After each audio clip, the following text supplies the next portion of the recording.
اس وجہ کو ختم کرنے کی کوشش کرو جس کی وجہ سے آپ کو غصہ آتا ہے۔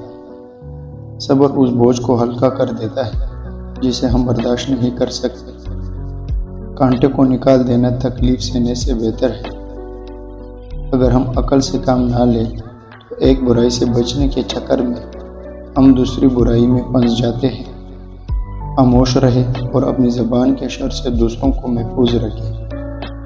ہر شخص اپنی خامی کو خوبی میں بدل سکتا ہے۔ جو آج دے سکتا ہے وہ کل واپس لے بھی سکتا ہے۔ زوال سے بچنے اور عروج کو پانے کے لیے بہت زیادہ محنت اور صبر کی ضرورت ہوتی ہے۔ غربت انسان کو پریشان کرتی ہے۔ اسے ختم کرنے کے لیے وقت کی قدر کرے اور سرد اور گرم کی پرواہ نہ کرے۔ انسان ان چیزوں سے بچتا ہے جو ان کے آنکھ کے لیے نقصان دہ ہے اور ان چیزوں سے دور نہیں رہتا جو ان کے دماغ کو متاثر کرتی ہے۔ جب آپ کا پڑوسی مصیبت میں ہو تو اس کی مدد کریں اور پھر دیکھیں آپ کے حالات کس طرح بدلتے ہیں۔ اپنے اچھے وقت میں برائی اور بیکار چیزوں سے جلد ہی جان چھڑا لیں ورنہ وہ آپ کے شرمندگی کا باعث بنے گی۔ جو شخص تھوڑے پر صبر نہیں کرتا وہ ہمیشہ غریب رہتا ہے۔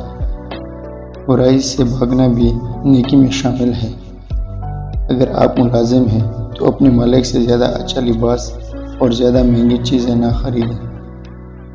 پیسہ آپ کا غلام ہے اگر آپ اس کو استعمال کرنا جانتے ہیں۔ اگر آپ اسے استعمال کرنا نہیں جانتے تو پھر آپ پیسے کے غلام ہیں۔ عورتوں کا اندازہ مرد کے یقین سے کہیں زیادہ درست ہوتا ہے۔ آپ خوفزدہ ہونے کے بعد غصہ نہ کریں، یہ سب سے بڑی بزدلی ہے۔ ہر اس چیز کو سیریس لو جسے آپ پسند کرتے ہو سوائے اپنے آپ کو۔ ایسے لوگوں سے دور رہیں جو آپ کا وقت برباد کرتے ہیں۔